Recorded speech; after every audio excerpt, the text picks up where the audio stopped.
दोस्तों, महाभारत की विनाश लीला को कौन भूल सकता है, परंतु इस विनाश लीला को रचने से पूर्व कुछ ऐसी रचनाएं भी की गई थीं जिससे युद्ध को छल कपट के कुचक्र से अछूता रखा जा सके। नियम कानून की ऐसी लक्ष्मण रेखा खींची गई थी जो महाभारत के रणक्षेत्र को एक पारदर्शी युद्ध में बदल सके, लेकिन ऐसा हो न सका। जब अधर्मी कौरवों ने छल की बिसात पर कपटपूर्ण चालें चलनी प्रारंभ की तो धर्म की ध्वजा थामे पांडवों को भी उत्तर उसी रूप में देना पड़ा। कौरव पांडवों के इस द्वंद्व में श्री कृष्ण ने तो अपने पक्ष का चुनाव धर्म के आधार पर कर लिया था, परंतु उनके बलदाऊ किसी एक के पक्ष को चुनने में असफल रहे और एक ऐसा रास्ता चुना जिसने सभी को आश्चर्य में डाल दिया। तो आखिर क्या थे महाभारत के नियम कानून और बलराम ने महाभारत से बचने के लिए कौन सा रास्ता चुना?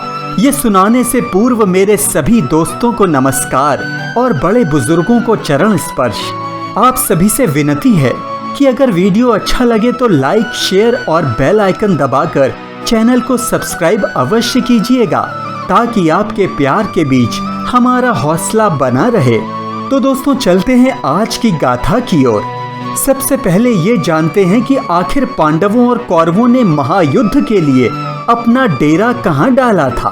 दरअसल पांडवों ने अपनी सेना का पड़ाव कुरुक्षेत्र के पश्चिमी क्षेत्र में सरस्वती नदी के दक्षिणी तट पर बसे समंत्र पंचक तीर्थ के निकट सरस्वती नदी की सहायक नदी हिरण्यवती के तट पर अपना डेरा डाला था, जबकि कौरवों ने कुरुक्षेत्र के पूर्वी भाग में अपना पड़ाव डाला था। दोनों ओर के शिविरों में सैनिकों के भोजन और घायलों के इलाज की उत्तम व्यवस्था थी।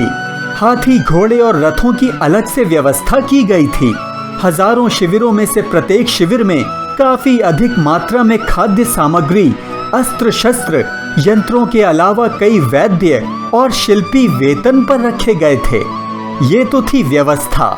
अब बात करते हैं रणक्षेत्र की, जिसके ऊपर महाभारत युद्ध लड़ा जाना था और इसके लिए 5 योजन अर्थात 40 किलोमीटर की परिधि का घेरा छोड़ दिया गया था। 40 किलोमीटर का रणक्षेत्र सुनने में भले ही बहुत अधिक लग रहा हो, परंतु लाखों की सेना के लिए, महारथियों की हुंकार के लिए, श्री कृष्ण की ललकार के लिए ये कुछ भी नहीं था।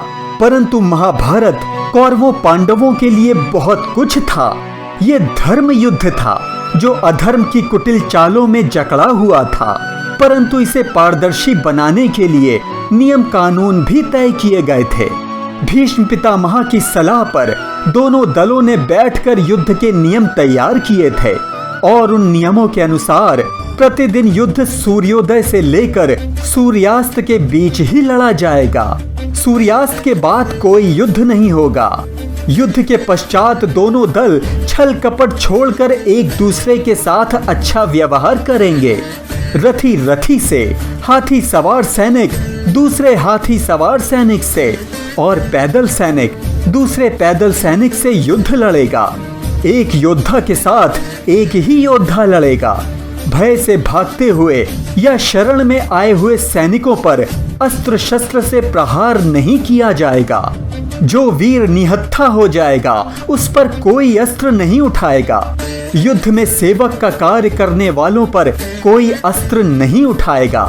ये सभी नियम युद्ध से पूर्व बनाए गए थे, परंतु जैसे जैसे युद्ध आगे बढ़ता रहा, हर नियम की धज्जियां उड़ती रहीं। जब अधर्मी कौरवों का छल कुचक्र का जाल फैलाने लगा, तब श्री कृष्ण को भी शत्रुओं को फंसाने के लिए माया जाल बुनना पड़ा। हालांकि आश्चर्य है कि श्री कृष्ण ने तो महाभारत के युद्ध में धर्म का साथ दिया, परंतु उनके बलदाऊ अर्थात बलराम ने ना तो धर्म का ही साथ दिया और ना ही अधर्म के जाल में फंसे। यहाँ तक कि वो महाभारत युद्ध के प्रारंभ होने तक श्री कृष्ण को भी इस युद्ध का हिस्सा बनने से लगातार मना करते रहे। उन्हें समझाते रहे कि ऐसे धर्म संकट के समय दोनों का पक्ष ना लेना ही उचित होगा। परंतु इस धर्म संकट का श्री कृष्ण ने ऐसे हल निकाल लिया कि उन्होंने दुर्योधन को उनके और उनकी नारायणी सेना में से किसी एक को चुनने का अवसर दिया और कहा कि मैं युद्ध में अस्त्र शस्त्र नहीं उठाऊंगा, मात्र सारथी बनकर युद्ध का हिस्सा बनूंगा। बस फिर क्या था, दुर्योधन श्री कृष्ण की चाल में फंस गया और उनकी नारायणी सेना मांग बैठा और स्वयं नारायण पांडवों के पक्ष में आ डटे। और जब श्री कृष्ण ने पांडवों की लगाम थामी, तब बलराम जी ने एक ऐसा रास्ता चुना जिसने सभी को सोचने पर विवश कर दिया। एक पौराणिक कथा के अनुसार जिस समय युद्ध की तैयारियां चल रही थीं, तभी अचानक एक दिन बलराम पांडवों के शिविर में जा पहुंचे।